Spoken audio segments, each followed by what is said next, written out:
I once had a deaf colleague bang on my desk when they wanted my attention. Don't you think that's rude?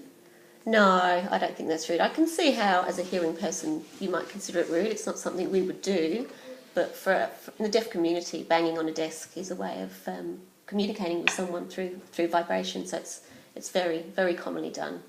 I think first they might try and get your attention just by making eye contact, or maybe a wave, or maybe a tap on the arm. But no, very, very common. Don't take it as insulting at all. All right, thanks. A deaf friend has given me a sign name, but I don't like it. Do you think I can ask them to change it? It's pretty unusual to have a sign name without having your consent first, but no, I would see that being given a sign name is really a sign that your deaf friend has accepted you into the community.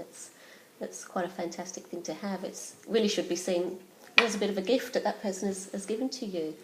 So I think there are different types of sign names. Sometimes they're quite descriptive. They might be a physical characteristic or a personality characteristic, and as a hearing person, sometimes we might find that a bit unusual. But yeah, in the deaf community, it's very normal to come up with a physical characteristic, and it's not seen as insulting at all. So yeah, okay. Well done for having one. Oh, thank you.